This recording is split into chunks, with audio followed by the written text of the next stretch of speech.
સુરત શહેરમાં બની શર્મનાક ઘટના 16 વર્ષની સાવકી દીકરી પર આધેડે કર્યું દુષ્કર્મ। ખટોદરા વિસ્તારમાં બની બાળકીના શોષણની ઘટના। તો બાળકીને ડરાવી ધમકાવી દુષ્કર્મ આચરતો હતો આ નરાધમ। પરિવારની ગેરહાજરીમાં બાળકી પર ગુજાર્યું દુષ્કર્મ। અગાઉ પણ અનેક વખત દુષ્કર્મ કર્યો હોવાનો આક્ષેપ તેના પર લાગ્યો છે। સુરતમાં નકલી નોટ કેસમાં ઝડપાયેલા પ્રદીપ જોટાંગિયાની વધુ એક ચોંકાવનારી કરતૂત સામે આવી છે। તાજેતરમાં તેની કેટલીક જૂની તસવીરો વાયરલ થઈ રહી છે, જેમાં વાઘના ચામડાના સિંહાસન પર બેસેલો નજરે પડે છે। આ તસવીર સામે આવતા ફરી એકવાર તેની ગતિવિધિ અંગે ચર્ચા તેજ બની છે। માહિતી મુજબ વર્ષ 2018માં આ મામલે વન વિભાગમાં ફરિયાદ નોંધાઈ હતી, જેના આધારે ગાંધીનગર અને કામરેજ વન વિભાગની ટીમોએ દરોડા પણ પાડ્યા। જો કે તે સમયે દરોડા દરમિયાન વાઘનું ચામડું મળી આવ્યું ન હતું અને ટીમ માત્ર નિવેદન લઈને પરત ફરી હતી। હાલ વાયરલ થયેલી તસવીરોના આધારે ફરી તપાસ તેજ કરવામાં અને એ તપાસ વધુ સઘન કરવામાં આવે તેવી માંગ।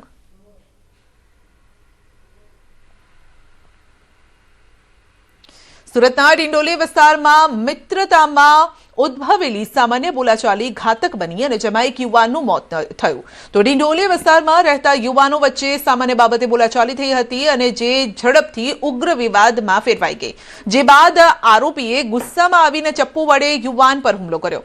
તો સારવાર દરમિયાન યુવાનનું મોત થયું છે। ઘટનાથી સમગ્ર વિસ્તારમાં ચકચાર મચી ગઈ। ઘટનાની જાણ થતાં સુરત પોલીસ હરકતમાં આવી। એમાં બોલાચાલી થઈ, અમુક કારણોસર ગાળાગાળી થઈ અને એમાં જે આ કામનો જે આરોપી જે છે એની પાસેના જે ચપ્પુ જે છે એની ઉપર હુમલો કર્યો એનાથી અને પગના ભાગે ઉપરાઉપરી પગના સાથળના ભાગે ઉપરી ચપ્પાના ઘા કર્યા। એના હિસાબે ત્યાં જ એ બેભાન જેવી હાલતમાં થઈ ગયો અને ફર્ધર ટ્રીટમેન્ટ માટે સિવિલ હોસ્પિટલમાં લઈ ગયા હતા અને ત્યાં સારવાર દરમિયાન એનું મરણ જાહેર કરેલો હતો। એકત્રિત પુરાવા આધારે એની ધરપકડ કરવામાં આવેલી છે અને આરોપીએ જે હથિયારથી વિક્ટિમ જે મરણ જનાર છે એના ઉપર ચપ્પુના ઘા મારેલા હતા એ હથિયાર પણ તપાસ દરમિયાન રિકવર કરવામાં આવેલ છે। બુલેટિનમાં અત્યારે બસ આટલું જ। રજા આપશો। નમસ્કાર।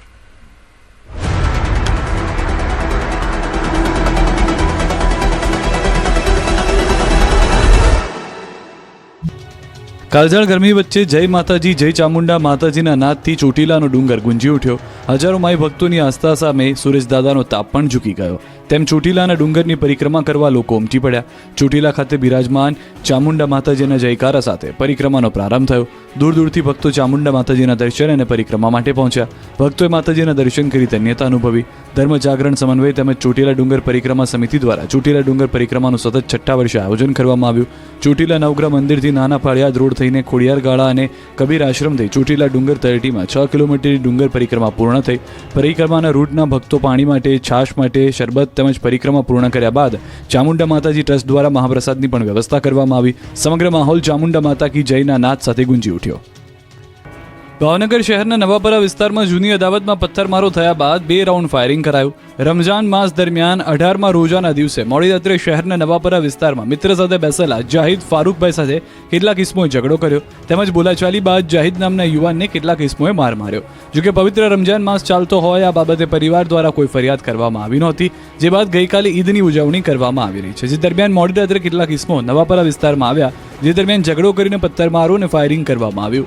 જાણ થતાં પોલીસ કાફલો સ્થળ પર ધસી ગયો। તપાસ દરમિયાન પોલીસે એક ખાલી કાર્ટિજ સ્થળ પરથી કબજે કર્યું। છોટાઉદેપુરના ગઢ બોરિયાદમાં કરોડોના ખર્ચે બનેલી હોસ્પિટલનું લોકાર્પણ નહીં થતાં ગામડાઓ અને દર્દીઓને ના છૂટકે ખાનગી હોસ્પિટલમાં સારવાર લેવાની ફરજ પડતી હતી। લોકો પરેશાન હતા। ગઢ બોરિયાદ ખાતે 5.5 કરોડના ખર્ચે અદ્યતન હોસ્પિટલ ધૂળ ખાઈ રહી હતી। લોકાર્પણ કરવામાં ન આવતા હોસ્પિટલમાં તાળા લાગેલા હતા અને એમ્બ્યુલન્સ પણ ધૂળ ખાઈ રહી હતી। ત્યારે હવે મંત્રી અને અધિકારીને લોકાર્પણનો સમય મળ્યો। અધિકારીઓએ સમય ફાળવી હોસ્પિટલ અને એમ્બ્યુલન્સનું લોકાર્પણ કરવામાં આવ્યું। બીજી તરફ નસવાડી તાલુકાના અંતરિયાળ વિસ્તાર માટે 2 સ્પેશિયલ મિની જીપની પણ વ્યવસ્થા કરવામાં આવી, જે ખાડાવાળા કે પાણી ભરાયેલા હોય તેવા રસ્તા પર પણ ચાલી શકે તેવી ક્ષમતા ધરાવે છે। ગુજરાતમાં સ્થાનિક સ્વરાજ્યની ચૂંટણી પૂર્વે ઉમિયાધામ દ્વારા રાજકોટના ઈશ્વરીય ગામે આજે 22 માર્ચના કડવા પાટીદારોનું મહાસંમેલન યોજાયું. અહીં ₹125 કરોડના ખર્ચે જીવન વિદ્યાપીઠ શૈક્ષણિક સંકુલનું ખાતમુહૂર્ત કરવામાં આવ્યું.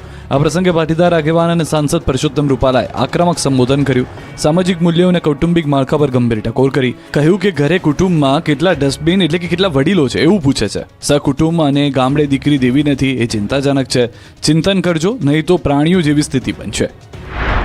શર્મ સાથે મને કહેવાનું મન થાય કે શબ્દો જે સંભળાય છે ને એને સાંભળતા આપણને એમ થાય કે આ શબ્દો આવે છે. કેટલા ડસ્ટબિન છે એવું પૂછાય છે. What is this?